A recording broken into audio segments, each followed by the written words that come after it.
Episode 40. Thunderclap. As Jogo falls from the sky in Shibuya, he contemplates something before Sukuna falls after him with a maniacal smile.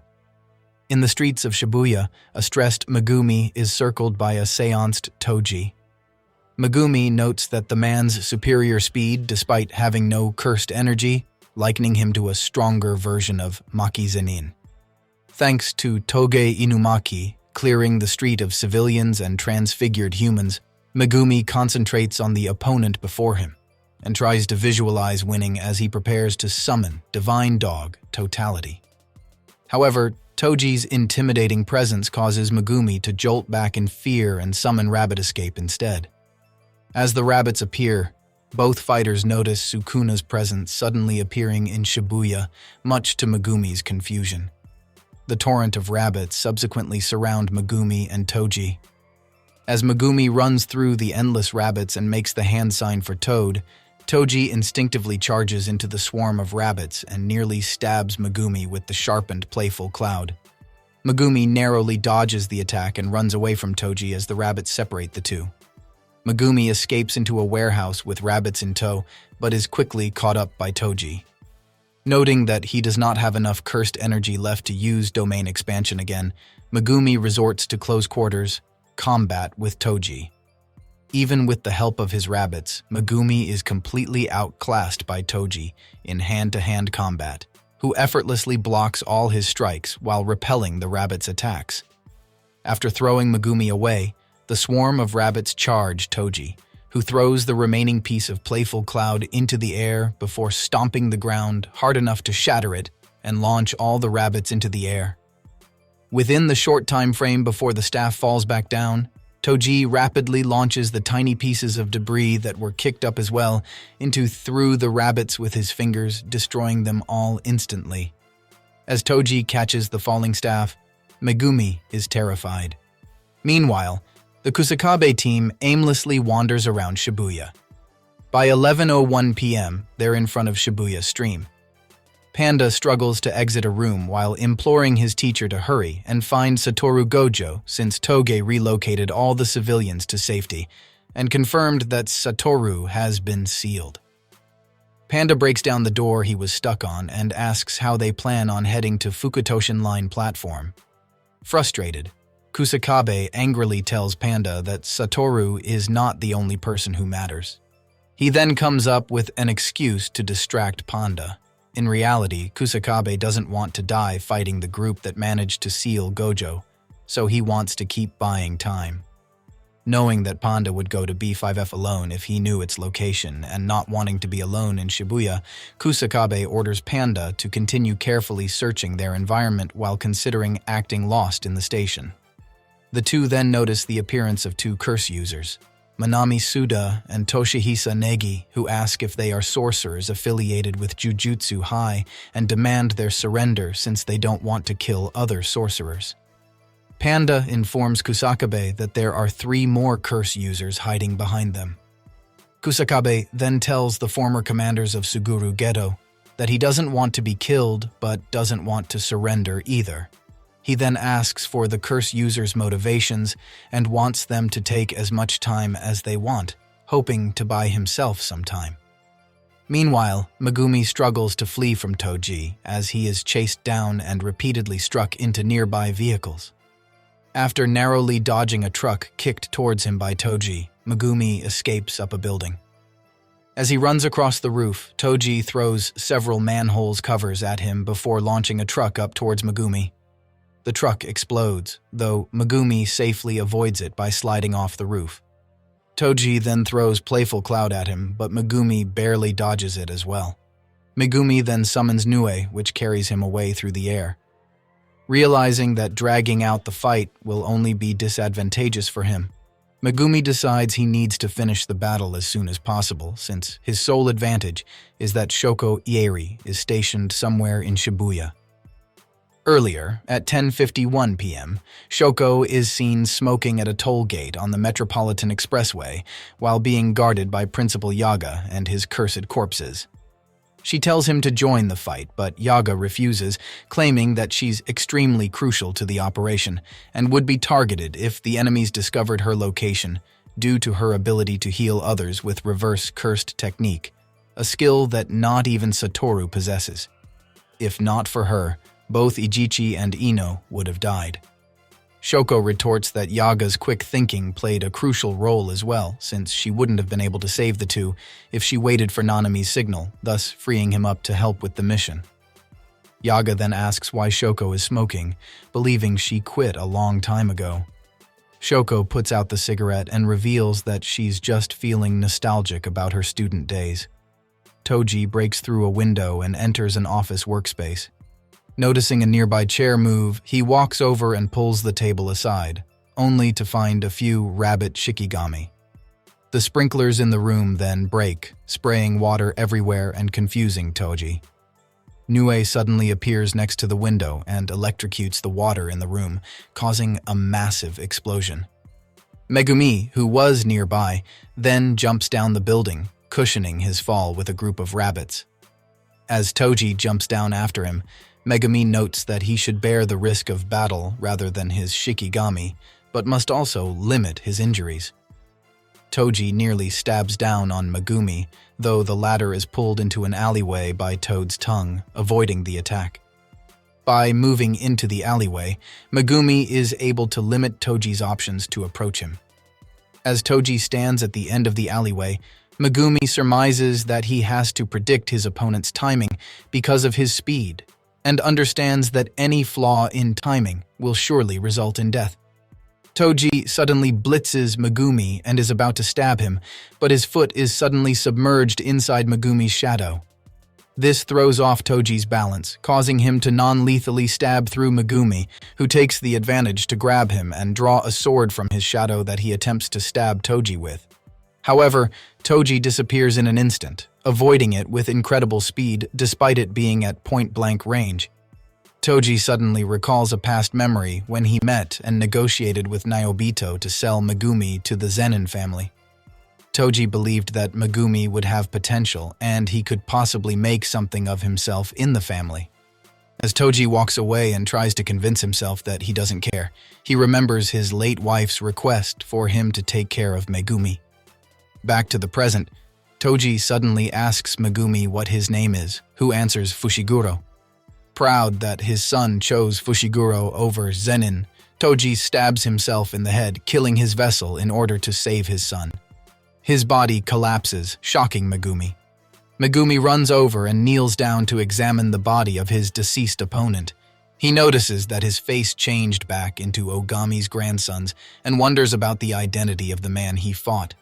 He then realizes his injury and decides he needs to go see Shoko Yeri as soon as possible, but quickly changes his mind to check on Maki and her team first. Suddenly, Megumi is slashed from behind by the curse user Haruta Shigemo, who is excited to be back attacking people who can't defend themselves, admitting he's better suited for that type of combat. In a flashback, Suguru Geto's commanders had a falling out, as Manami and Negi intended on helping Pseudo Geto while Nanako and Mimiko wanted to kill him. As they were about to fight over the disagreement, Larue broke up the fight and stated that neither side was wrong. They all agreed to part ways, with LaRue reminding them that they are family and the day will come when have a meal together again.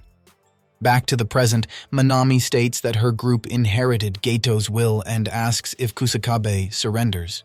Kusakabe is disappointed the story finished quickly, but is happy knowing that he can easily take on the group of curse users, which means he can use them to kill time while staying away from any real danger. Kusakabe activates new shadow style, Evening Moon Sword drawing, which Negi takes that as his answer and raises his hand in response. Their fight is abruptly interrupted by all the lights in Shibuya turning off, followed by an explosion that detonates an entire building behind Negi, surprising all the sorcerers. As lights flicker throughout Shibuya, Sukuna's maniacal laughter can be heard echoing through the city. Jumping through the air, Sukuna rapidly approaches an airborne Jogo while asking the cursed spirit if he has reached his limits. In response, Jogo prepares a fire attack by concentrating flames between his palms. but Sukuna uses his innate technique to slice Jogo's arms into pieces before appearing behind him and throwing a large rock at him, which crashes through a building. Sukuna watches as Jogo regenerates his arms while flying through the air using his ember insects before rapidly shooting fire blasts at the King of Curses. As Sukuna lands on a building unscathed, Jogo unleashes more fire after him, though he flips inside the building to evade. Sukuna casually strolls through a hallway in the building before dodging to the side as fire quickly fills it. Jumping out of the building, Sukuna is approached by Jogo, and the two engage in hand-to-hand combat. Sukuna easily blocks Jogo's strikes before grabbing his arms and severing them into pieces. Jogo then lowers his head and fires a concentrated beam of fire through the volcanic opening on his head. The beam burns through a building in its path, but fails to hit Sukuna, who appears behind Jogo, and throws him with so much force the cursed spirit ricochets off several structures before landing on the ground. Without giving Jogo a moment to recover, Sukuna smashes his head in with a violent hammer fist. The impact sends Jogo crashing through a few underground parking lots. Laying on the floor, Jogo remembers Pseudo Geto, telling him that his strength is comparable to Sukuna with 8 or 9 fingers absorbed. On the surface, several manhole covers are blown into the air as he rises out of the ground on a piece of debris with a massive wave of magma below him. The magma engulfs Sukuna, who keeps it away from himself by slicing the streams of magma with his innate technique. Surfing on the magma, Jogo controls the magma to close in on Sukuna while firing more beams at him, though the King of Curses dodges all of the attacks. Jumping onto the roof of a nearby building, Sukuna watches as the magma rises, sinking several buildings around him as streams of it pour out of skyscrapers near him. He then jumps away as magma erupts below him and destroys the building he was standing on. Swarms of ember insects follow him and bombard him with explosions, though he evades them and even slices some apart. Jogo then forms 2 giant hands out of magma to grab 2 skyscrapers to smash Sukuna with, though Sukuna slashes through the hands and buildings before disappearing. As Jogo hurriedly searches for Sukuna, he is suddenly struck by Sukuna and sent flying into a building. Running after him, Sukuna then kicks him up and launches him through the building's roof. Jogo contemplates to himself that he didn't expect the difference in their strength to be this great. Sukuna then smashes his face directly into the top of a tall building before crashing through all its floors, severely injuring the cursed spirit. As Jogo struggles to regenerate his jaw, Sukuna mocks him by saying the bright moonlight shining through the floors makes it easier to see how pathetic he is. Sukuna then grabs and lifts Jogo by his scarf while sarcastically encouraging him to try harder. Noticing the battle, Kusakabe attempts to flee but is stopped by the curse users hiding behind him. Before he can warn the curse users, flames erupt out of a building nearby. As Kusakabe warns everyone about the fighting special grades by comparing them to elephants tap dancing among ants, the destroyed building and its flames quickly gather to form a meteor in the sky. As the meteor flies through the sky, its gravitational pull attracts countless debris and cars towards it. It is revealed that the meteor is created by Jogo, who intends to attack Sukuna with it as the latter gleefully slides away on an expressway. Using new shadow style, Bado sword drawing, Kusakabe cuts down the curse users in his way and tries to escape with Panda. However, Sukuna appears next to Kusakabe in an instant and declares that all humans in his vicinity aren't allowed to move until he says so, or else he will kill them. All the horrified sorcerers are forced to remain still as the meteor follows Sukuna and draws closer to killing them all. A few moments later, Sukuna finally lets them all run, clapping with a playful smile as the signal. Maximum. Meteor crashes into Shibuya, decimating the area with its impact. A tired Jogo stands atop the meteor and assumes that the attack must have injured Sukuna. However, Sukuna tells Jogo that it would have if it hit, revealing that he is unharmed and sitting behind him. Sukuna asks Jogo why he won't use his domain expansion. Jogo admits that he knows he would lose in a domain struggle between them, and Sukuna believes his lack of confidence stems from losing to Satoru Gojo. Excited, Sukuna stands up and decides to fight Jogo using his specialty.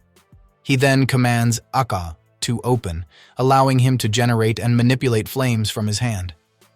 Jogo is confused by the new ability, and Sukuna realizes that a cursed spirit wouldn't know about the technique. Sukuna assures Jogo that he won't cheat by revealing his technique and tells him to get ready for a firepower battle. Standing atop the flaming remains of Maximum Meteor, Sukuna creates an arrow of flames from his palms and takes aim while Jogo swirls his flames into a small fireball.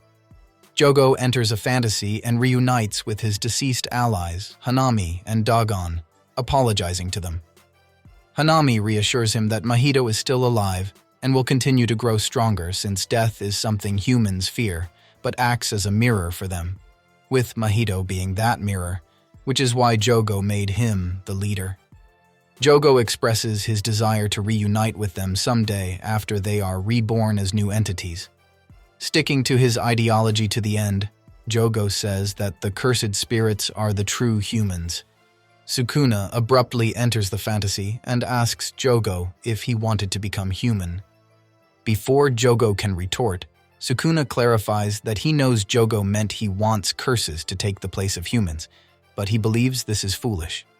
Sukuna believes that the curse's flock mentality caused them to grow weaker, and Jogo should have burned everything without a second thought to reach heights of Satoru Gojo, but Jogo lacked the hunger to take hold of such desires. But even so, the battle still entertained him.